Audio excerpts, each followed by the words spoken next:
potong ujungnya sehingga meruncing dinamai maqalim, itu ya terdiri dari qaf lam mim.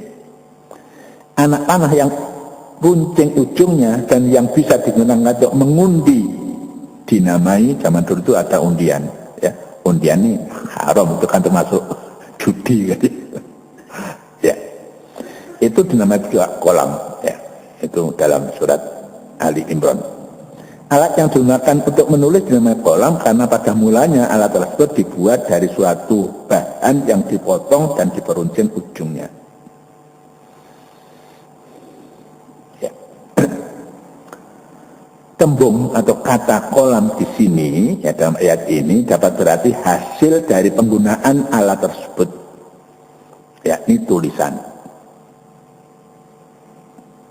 Ya, alatnya disebut, tapi yang dituju adalah hasil daripada alat itu.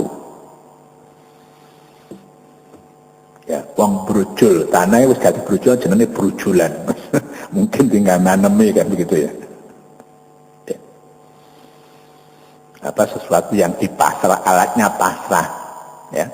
Pohong wis dipasrah jenenge pasrah, dijemur untuk gaplek. Ya, misalnya ya, jika seseorang berkata, saya khawatir hujan. Khawatir hujan itu ucapannya. Dalam pikiran orang itu, kata hujan itu, jadi khawatir terlesek kudanan. Ya, khawatir hujan itu khawatir naik kudanan terles, bahkan mungkin sakit. Jadi waktu hujan kita kalau tidak pakai alat ya, untuk supaya tidak kehujanan ya, entah itu mantel atau apa namanya ya, kita tidak jadi keluar supaya tidak sakit atau tidak basah ya, aku khawatir hujanan itu ya. Makna di atas ya, yang disebut adalah alatnya, tapi yang didapat akibat dari alat itu digunakan juga dalam firman Allah dalam surat Al-Qalam. Ya, ada surat Al-Qalam, a'udzubillahi minasyaitonir rajim, nun wal qalami wa ma yasturun.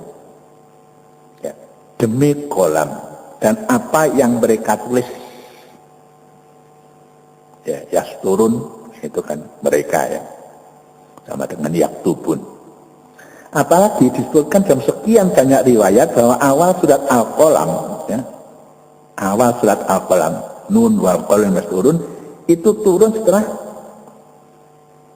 akhir dari 5 ayat surat Al-Alaq. Jadi setelah 5 ayat itu turun, ini sambung ayat 6 itu jauh ya, tapi ada ayat-ayat sela-selanya itu antara lain surat Al-Qalam, nun wal qalami wa ma yasturun. Ini berarti dari segi masa turunnya kedua kata kolam, baik kolam dalam surat Al-Alaq maupun kolam dalam surat Al-Qalam itu berkaitan erat, bahkan bersambung walaupun urutan penulisannya dalam mushaf tidak urut ya. Dalam mushaf kan lain, urutan surat Qalam dengan surat Al-Alaq. Tapi turunnya itu jadi urut-urutan gitu lah. Pada kedua ayat di atas terdapat apa yang dinamai ikhtibak. Ini bahasa ya, bahasa balaghah ya. Yang maksudnya adalah tidak disebutkan sesuatu keterangan yang sewajarnya ada pada dua susunan kalimat yang bergandengan. Contohnya nanti. Karena keterangan yang dimaksud telah disebut pada kalimat yang lain ya. Perhatikan ayat 4. Kata manusia ya, alladzi alamal qalam ya, alama bil qalam. Di sini tidak ada kata insan. Ya, kata insan tidak disebut karena telah disebut pada ayat 5 nanti. Alamal insana malam ya'lam. Sebaliknya di dalam ayat yang 5 tidak disebut kata qalam karena sudah disebut dalam ayat 4. Jadi tidak usah berulang-ulang. Alladzi alamal insana bil qalam, alamal ya insana bil qalam malam ya'lam, tidak usah diulang begitu. Orang sudah paham. Ya, ayat 4 pun ada di situ manusia, dan ayat yang kelima di situ pun ada juga kolam gitu lah. Ya tidak usah berulang-ulang. Kadang-kadang kan bosan ya mendengar kata diulang-ulang. Ngomongnya mumet-mumet. Ya, padahal yang tujuh jelas ke situ. Gitu. Ini Al-Quran seperti itu, indah bahasa Al-Quran. Dengan demikian kedua ayat di atas dapat berarti, ya, kalau diurutkan begitu, dia yaitu Allah mengajarkan dengan pena, ya, atau dalam kurung tulisan hal-hal yang telah diketahui manusia sebelumnya, dan dia Allah mengajarkan manusia tanpa pena apa yang belum diketahui sebelumnya. Ya. Kalimat yang telah diketahui sebelumnya disisipkan karena isyarat pada sunnah kedua, yaitu yang belum atau yang tidak diketahui sebelumnya, ya, malam ya'lam.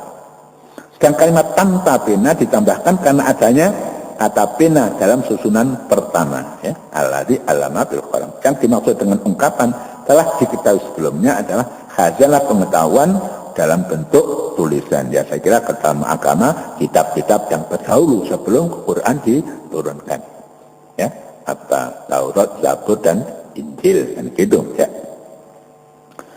Dari uraian di atas kita dapat mengatakan bahwa kedua ayat di atas menjelaskan dua cara yang ditempuh Allah dalam mengajar manusia. Ada dua cara.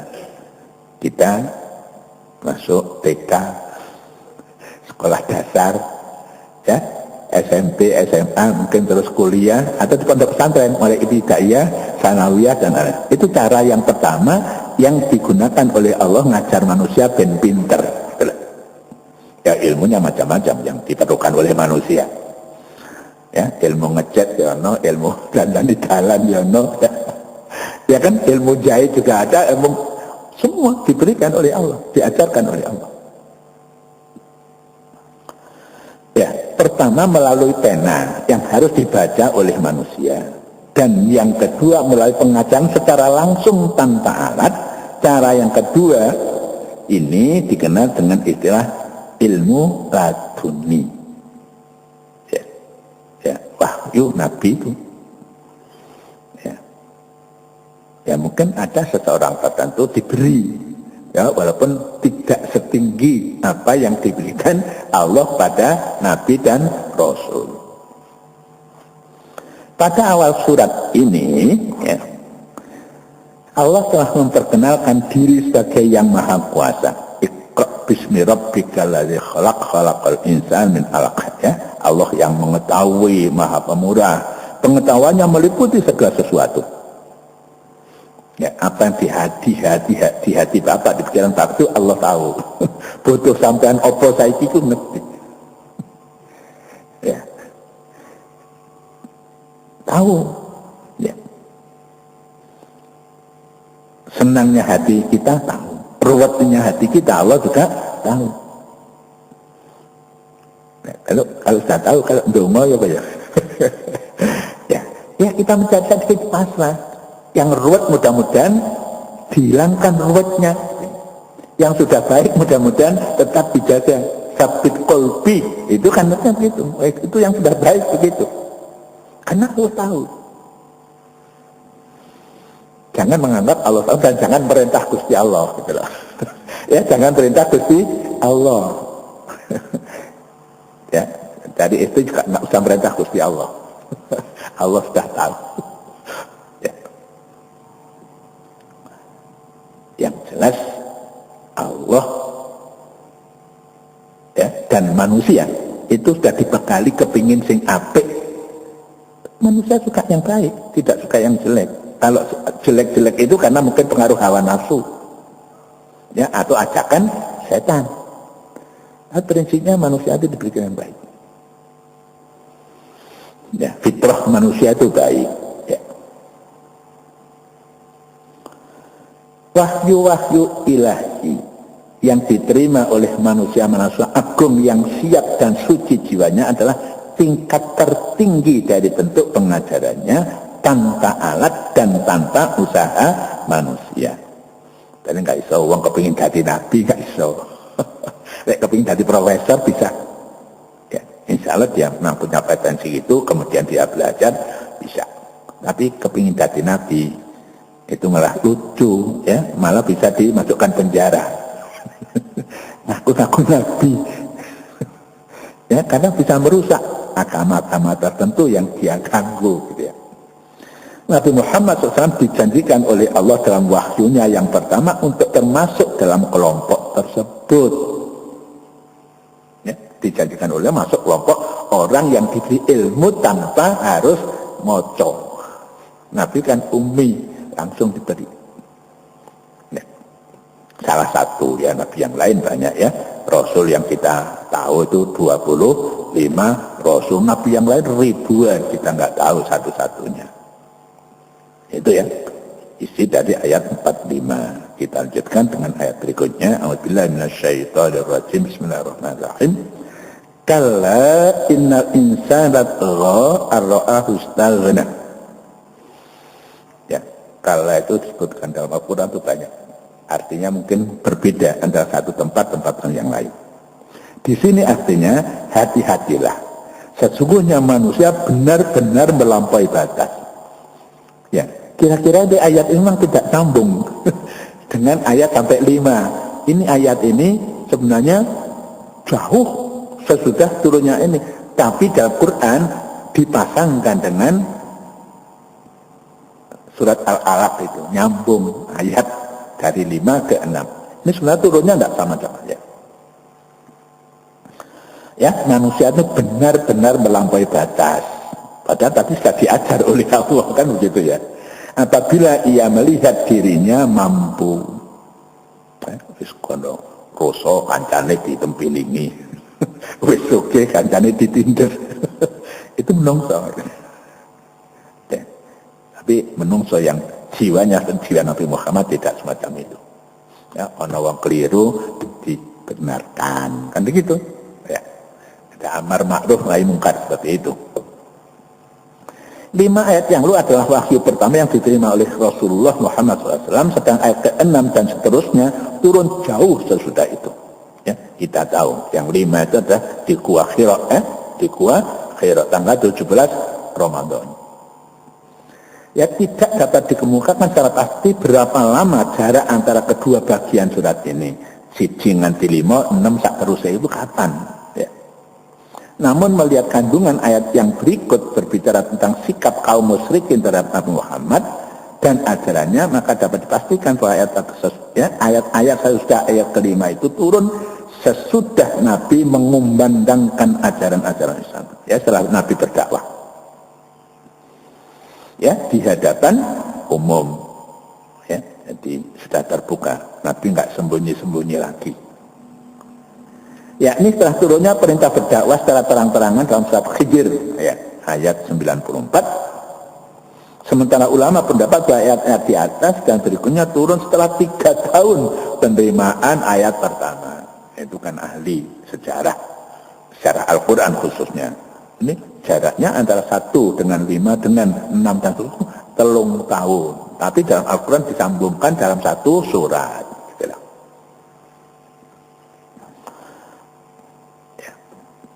Kenapa begitu? Ya, ini ilmu Al-Quran itu membahasnya banyak, ya.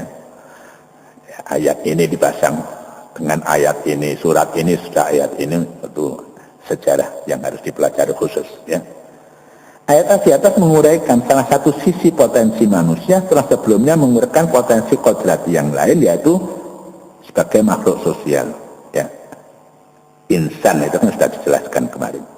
Atau paling tidak menguraikan asal kejadiannya, ya. Firman Allah di sini, hati-hatilah, sesungguhnya manusia secara umum dan khususnya yang tidak beriman, manusia secara umum dan khususnya yang tidak beriman, benar-benar melampaui batas.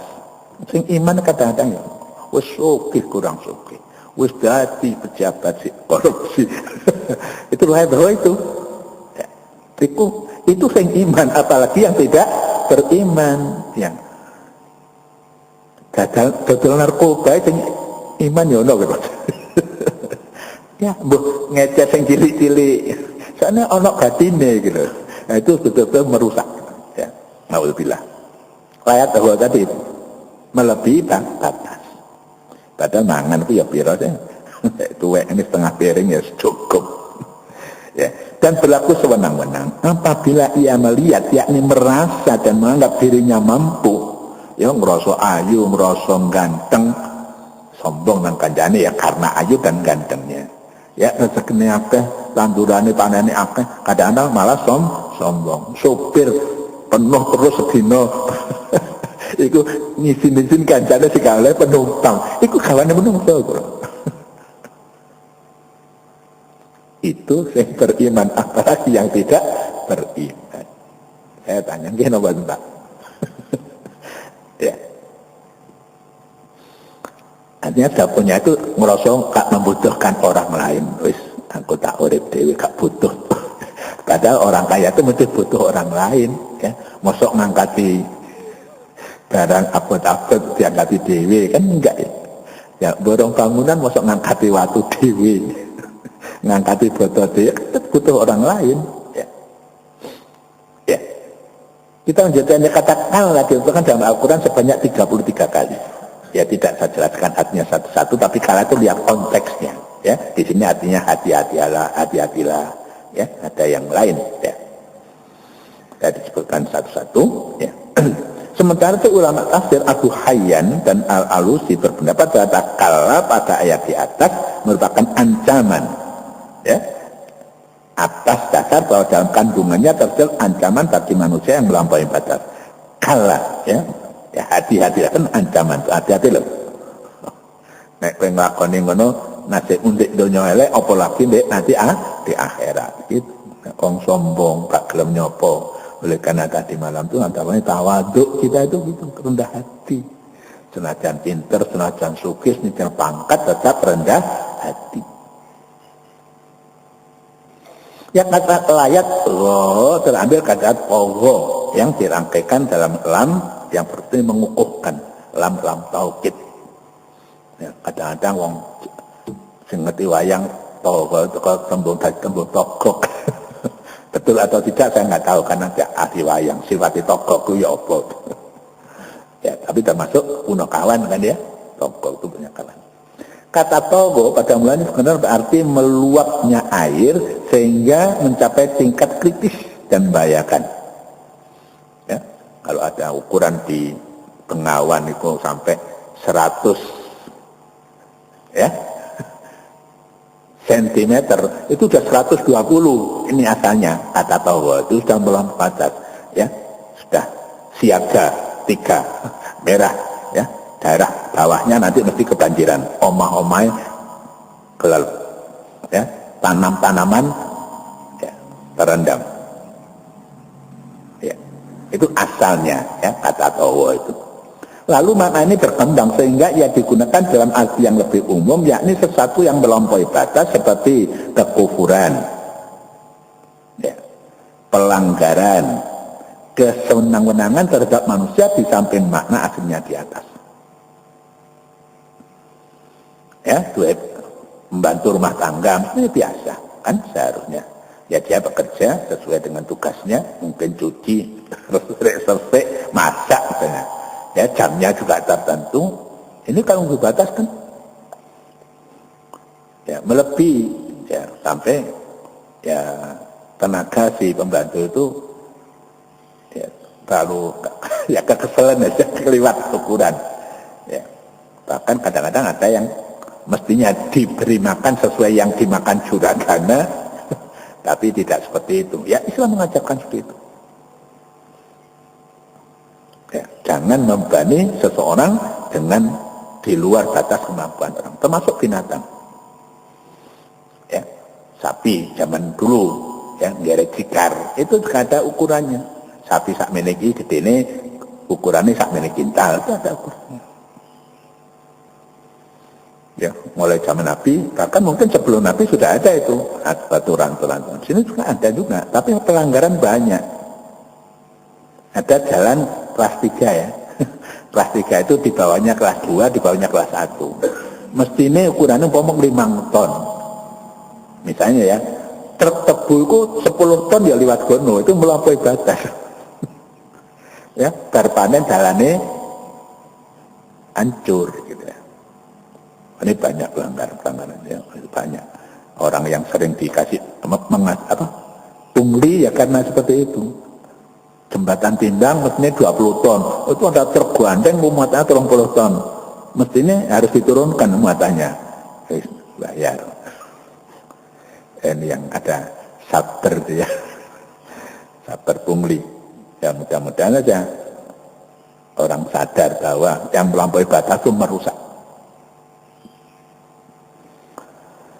Ya, kata istaghna ya, istaghna dari kata ghani ya, yang antara lain berarti tidak butuh. Ghaniyun itu enggak butuh. Nek ghaniyun itu Allah itu al-ghani itu pantas. Allah itu enggak butuh sapa-sapa, enggak butuh apa-apa. Tapi manusia itu butuh apa-apa, butuh sapa-sapa. Jadi enggak boleh orang itu istaghna merasa enggak butuh, itu salah besar. Ya, bisa juga artinya memiliki kelapangan hati atau memiliki harta yang banyak, itu ghani ya. Jamaknya aghniya ya. Zakat siapa yang bayar? Para aghniya kan gitu ya. Para muzaki itu aghniya. Hartanya sudah 1 nisab lebih ya. Kalau di bawah 1 nisab ya tidak wajib zakat, tapi kalau ingin sedekah silahkan kan gitu. Sebagian pula menetapkan bahwa yang dimaksud di sini adalah kepemilikan harta. Sugih, bondo. Namun memahaminya dalam arti umum lebih baik, yakni merasa memiliki kecukupan yang mengantarnya merasa tidak membutuhkan apapun, baik materi, ilmu pengetahuan, kedudukan dan sebagainya. Ya, jadi tidak mesti harta. Wong pinter ngerasa aku pinter dewi. Ya, padahal tidak ada itu. Wa fawqa kulli ilmin alim. Tiap orang yang pintar di atasnya masih ada yang pintar lagi. Ya, oleh karena orang pintar itu enggak berhenti belajar. Lek wong ngerasa pinter gak belajar itu malah gak pinter. Ya, enggak ada orang berhenti belajar, tidak ada. Hanya belajarnya mungkin berbeda-beda. Ya, di laboratorium juga lemah kene didelok isine apa. Oh, jano emas. Ya, tanah kono itu ahli geologi begitu. Oh, no bibite besi misalnya ya, itu ilmu ya, ilmu. Nah, kita juga begitu, noto awak jadi ini dia ngaji kan. Awak kita manusia itu kan nggak sempurna, nggak ada manusia yang sempurna. Dan mendekati sempurna itu ya apa itu ngaji terus gitu ya. Ini ya di samping lebih sejalan dengan kata ghina dalam Al-Quran ya, dalam surat Duha, juga karena kenyataan buktikan bahwa kesenangan dapat terjadi walaupun dari seorang yang tidak memiliki kekayaan materi tapi merasa diri tidak membutuhkan orang lain. Sikap ini jelas bertentangan dengan nilai kemanusiaan ya, karena manusia tadi mesti membutuhkan orang lain. Manusia itu makhluk sosial, nggak bisa urip dhewe.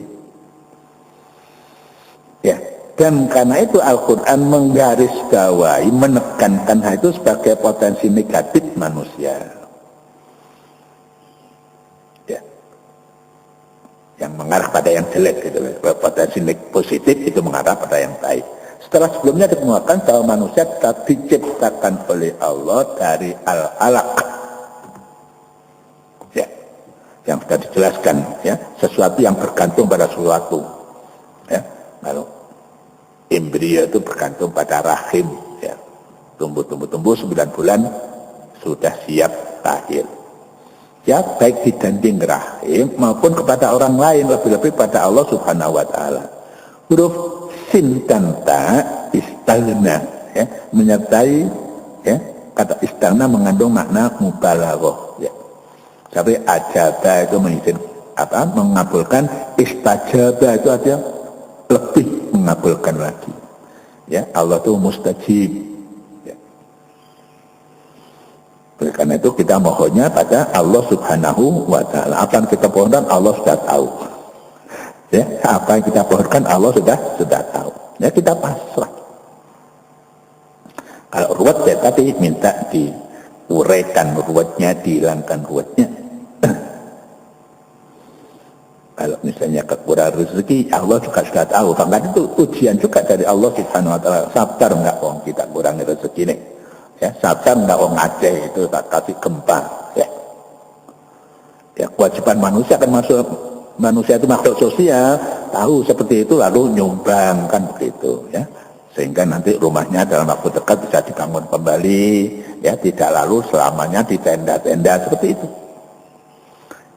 Ini kan kesempatan ya, kesempatan orang memberi tabungan akhirat gitu loh, sedekah nah gitu ya. Sampai ini anu ya, habis itu kan bangun rumah ya, tukang-tukang oleh penggawean loh Pak. Ya tuh, toko-toko bangunan juga bahannya laris kan. Melihatnya harus seperti itu. Ya, sehingga orang yang rumahnya sudah bisa kembali lagi, bisa hidup normal dan sebagainya. Itu ujian dari Allah Subhanahu wa taala. Jangan ketok susah itu. Ono sing bunga gitu. Ya, ada yang bunga itu antara lain yang punya harta, aku bisa nyumbang lillahi ta'ala ya, mengharapkan ya sudah, mengharapkan lu ya kurang ikhlas.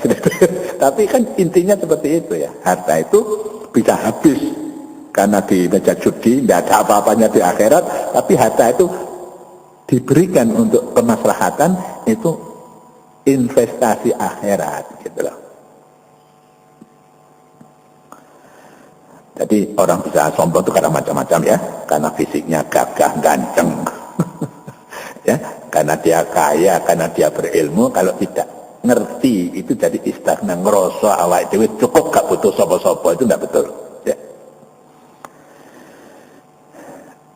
Nyambung dengan ayat tadi, ayat 8 ini, a'udzubillahi minasyaitonirrajim, inna ila rabbikar ruj'a.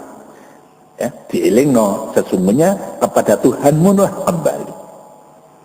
Ya, gantengmu kok kaya apa, rosamu kok kaya apa, bondomu kok kaya apa, ini diingatkan.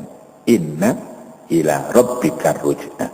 Sesungguhnya kepada Tuhanmu lah kembali. Ya, kalau yang lu menggambarkan bahwa tindakan melampaui batas dan kesenangan bermula dari anggapan seorang bahwa ia berkuasa atau tidak butuh pada pihak manapun, ayat di atas mengingatkan semua pihak bahwa sesungguhnya hanya kepada Tuhan yang melihara, yang membimbing Muhammad kembalinya nanti sesudah segala sesuatu ini tidak ada setelah kiamat, nggak kembali pada siapa-siapa. Gak kembali pada Pak Bupati, Pak Wali Kota, ya, Pak Menteri, Bu Menteri, tidak, kembalinya semua kepada Allah Subhanahu wa Ta'ala. Ya, itu nggak kita persiapan kembali ke sana itu nggak wopo kan gitu ya. Ayat di atas ditujukan pada Nabi Muhammad sebagai hiburan. Ya, Nabi itu perlu dihibur juga oleh Allah. Buat beliau yang selama ini diperlakukan sewenang-wenang oleh masyarakat Mekah, dikuyok-kuyok, ya, dihalangi berdakwah, diboikot. Ya, ini hiburan. Jangan khawatir, besok kembali dengan aku, kata Allah Subhanahu wa Ta'ala. Ada juga yang berpendapat bahwa sebenarnya ayat ini walaupun menggunakan bentuk pesona kedua, ya, Rabbika. Anta itu orang kedua. Kalau Robbahu itu orang ketiga. Ya. Walaupun ini pakai kata kamu, ya, di sini, ya, ia ditujukan kepada persona ketiga, ya, pada third person, ya, pada orang ketiga, pada dhamir ghaib bahasa Arabnya, bahasa Inggrisnya third person. Jadi dengan demikian seakan ayat di atas berbunyi kepada Tuhannya dalam arti yang ditujukan kepada manusia secara umum. Akan yang memang begitu, ya. Semuanya aja, bukan manusia. Kebo sapi juga kembali ke sana. Ya, hanya kebo sapi nanti gak dihitung, ya, gak ada, gak mukallaf itu. Ya, menurut penganut pendapat ini katanya dialihkan menjadi mu, ya, nya itu ghaib, mu itu mukhatab, dengan tujuan menekankan makna yang diamanatkan oleh kandungan redaksi tersebut. Ya.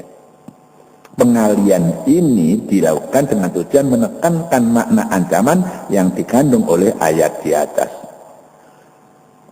Macam-macam wong korupsi, malin, merampok, begal, ingat inna ila rabbikar ruj'a, balikmu besok nang, ya, dodol narkoba. Harus ingat kembalinya nanti pada Allah Subhanahu wa taala. Ya kata ar-ruj'a terambil dari kata roja'a, anta tarji'u, kamu pulang. Inna lillahi wa inna ilaihi raji'un. Yang berarti kembali, banyak yang memahaminya dalam arti kembali pada Allah Subhanahu wa taala setelah kematian untuk mempertanggungjawabkan segala amal yang telah dilakukan dalam kehidupan dunia ini. Ada yang berpendapat seperti itu. Fakhruddin Ar-Razi memahaminya, ya, ini yang disebut ini mesti orang pintar, ya, alim. Ya, apa maksud beliau menurut beliau? Manusia yang berlaku semena-mena akan dikembalikan Allah kepada keadaan kekurangan, kemiskinan, dan ketiadaan. Bagaimana keadaannya sebelum kesenangannya itu, ya, korupsi, ya, diusahakan untuk dimiskinkan, ya, walaupun itu belum terjadi, tapi seperti itu yang dikehendaki, ya, di dunia ini sudah asalnya sugih korupsi, ya, dirampas kabeh kanggo negara, kan gitu, ya, itu tidak salah, ya. Jadi kalau kita mengikuti Fakhruddin Ar-Razi ini ya gitu, koruptor itu bandanya kuatnya, kembali untuk negara. Said Qutb memahami lebih luas lagi. Menurut beliau, ayat ini meletakkan salah satu kaidah dari dasar pengertian iman, yaitu kaidah kembali pada Allah, kembali kepadanya pada Allah dalam segala sesuatu, yakni segala urusan. Ngomong kembali pada Allah, ya, gunakan tangan kembali pada Allah. Dalam segala urusan, ya, apa yang dilakukan itu semua kembali pada Allah. Oleh karena itu saya katakan Allah mengetahui apa yang kita lakukan, bukan hanya satu dua, semua. Ya, tiada tempat kembali kecuali hanya kepadanya, pada Allah. Kepadanya lah, ya, semua orang kembali, baik yang soleh maupun yang tidak soleh. Betul, ya. Yang soleh kembali, yang tidak soleh pun juga kembali. Soalnya Anda ditempatkan di mana, itu terserah pada Allah. Tidak soleh, kalau Allah merahmati, bisa juga dia tidak masuk neraka, bisa, gitu, bisa. Karena Allah Maha Kuasa. Ya. Yang taat maupun yang durhaka, yang benar dan yang salah, yang baik maupun buruk, yang kaya dan yang miskin, semua kembalinya pada Allah Subhanahu wa taala. Ya, tidak dapat disangkal bahwa yang dikemukakan baik oleh Ar-Razi maupun Said Qutb merupakan hakikat hajat yang diungkapkan dalam Al-Quran dalam berbagai ayat. Ya, itu saja. Ya, Quran kan, ya, jabat namusbah, inna lillahi wa inna ilaihi raji'un, semuanya. Ya, yang dulu terkenal apa itu Mussolini, Hitler, ya, ya, Obama. Semua kembalinya pada Allah Subhanahu wa taala. Memperhatikan seluruh, ya, kata-kata dalam Al-Qur'an yang secara etimologis bermakna sama dengan ruj'a. Ya, kita menjelaskan ruj'a. Setelah memperhatikan pula penggunaan Al-Qur'an terhadap akar kata itu ruj'a, dapatlah dinyatakan bahwa yang dimaksud dengan ruj'a adalah kembali pada Allah dengan kebangkitan di hari kemudian, yaitu hari kiamat, guna mempertanggungjawabkan segala perbuatan di dunia ini. Dengan kata lain, ar-ruja sama dengan arti marji'ukum ilayya marji'ukum, kepadakulah kembalimu. Nah, dalam Quran ada, kan? Hanya saja pemilihan kata ruj'a di sini bukan marji'ukum, dimaksudkan antara lain untuk menyesuaikan bunyi dan nada akhir pada ayat 8 ini dengan kata akhir pada ayat sebelum dan sesudahnya. Ya, bahasa Indonesia kan apa itu? Kalau akhirnya i gitu loh. Kan tadi kata yang ayat sebelumnya kan kala innal insana ar-ra'au staghna ila rabbikar ruj'a, kata. Jadi indah kan, ya. Apa itu dalam syair bahasa Indonesia? Ya. Dalam pantun juga begitu kan, ya. Nah, misalnya pohon belimbing, saya tidak tahu, sudah lupa. Ya. Itu sampiran kalau kita, ya. Alangkah indahnya orang yang sumbing merengut dengan tertawa sama saja gitu. Ya kalau sumbing itu berengut karo guyu padha ae. Itu pantun tapi itu apa ya, sajak namanya ya, persamaan akhir dari kata-kata itu. Ya dulu kan belajar kesastraan waktu di SMP SMA. Ya ada Gurindam 12 macam-macam itu dulu dipelajari ya. Baca ahli haji kan ya. Barangkali untuk pagi ini cukup sekian, mudah-mudahan kita ingat inna ila rabbikar ruj'a. Ingat bahwa kita ini semua akan kembali pada Allah Subhanahu wa taala ya, dengan bekal kita masing-masing, dengan amal kita masing-masing. Kita marilah dengan apa yang kita lakukan, dengan lisan kita, dengan tangan kita, dengan kaki kita, supaya bobotnya amal baiknya itu lebih berat. Kama sakulat mawazinu fa huwa fi isyatir ya. Itu saja. Ya, tapi dengan penuh keikhlasan. Bismillahirrahmanirrahim. Alhamdulillahirabbil alamin, hamdan syakirin, hamdan na'imin. Hamdan yuwafi ni'amahu wa yukafi'u mazidah. Ya Rabbana lakal hamdu kama yanbaghi li jalik wajhika wa azimi sultanik. Allahumma salli ala sayyidina Muhammadin salatan tunjina biha min al-ahwali wal afat wa taqdi lana biha jami'al hajat wa tahilla biha min jami'i sayyi'at tarfa'na min darajat wa tuballighuna bi aqsawayat min jami'il khairat ahadiha ba'da ma yarhamna manfa'na ma 'allamtana wa 'allimna ma yanfa'una innaka anta alamul ghuyub. Allahumma arina haqqan haqqan ittiba'ah wa annal batila بعد أسماء استنابة. ربنا آتنا في الدنيا حسنة وفي الآخرة حسنة وقنا عذاب النار. ربنا تقبل منا إنك أنت السميع العليم وتب علينا إنك أنت التواب الرحيم. سبحان ربك رب العزة عما يصفون وسلام على المرسلين الحمد لله رب العالمين والله أعلم بالصواب. السلام عليكم ورحمة الله وبركاته.